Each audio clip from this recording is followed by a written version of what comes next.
ال24 ساعة بيعدوا من غير ما تكون أنجزت أي حاجة ومش عارف الوقت بيروح فين. أنا مريم، والنهاردة هقولكوا على أهم قاعدتين لو اتبعنا واحدة منهم بس بالتالي هنحس إن يومنا طويل وفيه بركة وهنقدر نخلص كل المهام اللي مطلوبة مننا. في الريل ده هقولكوا بجد الخلاصة، وهما قاعدتين. القاعدة الأولى هنسميها قاعدة 1-3-5. 1 هي أهم مهمة في اليوم، مينفعش اليوم يعدي من غير ما أخلص المهمة دي، لأن بالتالي لو أنا مخلصتش المهمة دي هترتب عليها عواقب وخيمة. 3 مهمات متوسطين في الأهمية، لو أنا ما عملتهمش هيترتب عليهم عواقب برضو بس أقل ضرر من عواقب المهمة الأولى. 5 حاجات أقل أهمية ومش هيترتب عليهم ضرر لو أنا ما عملتهمش. 5 مهمات لو أنا مش هقدر أعملهم ممكن أفوض حد غيري يعملهم، أو ممكن أعملهم وأخلص منهم أو يترحلوا لليوم اللي بعده.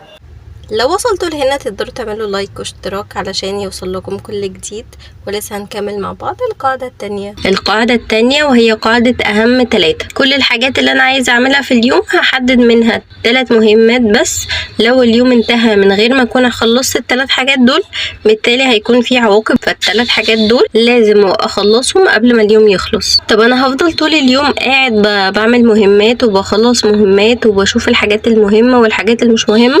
لأ، انا مجرد ما اكون خلصت 1-3 انا خلاص كده تمام، اليوم قدامي براحتي اخلص كل اللي انا عايزه. 5 مهمات لو انا مش هقدر اعملهم ممكن افوض حد غيري يعملهم، او ممكن اعملهم واخلص منهم او يترحلوا لليوم اللي بعده. عندي اهم 3 حاجات في اليوم، لو انا خلصتهم بالتالي كل اليوم بتاعي، كل اليوم ملكي، مفيش اي حاجة تعطلني عن ان انا مثلا اخرج ارفه عن نفسي او اشرب المشروب بتاعي او اعمل اي حاجة. بس بعد ما اكون خلصت ال3 مهمات اللي عندي ده، لو انا هتبع قاعدة اهم 3 حاجات، لو هتبع قاعدة 1-3-5 ف1 اهم مهمة في اليوم مينفعش اليوم يعدي من غيرها. 3 مهمات متوسطين بس برضو 1 و3 لو انا ما عملتهمش هيترتب عليهم عواقب. 1 عواقب وخيمة، 2 هما 3 مهمات هيترتب عليهم عواقب ولكن اقل ضرر من عواقب اول مهمة.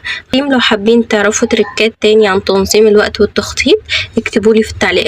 لو عايز تعرف ازاي اسأل مريم.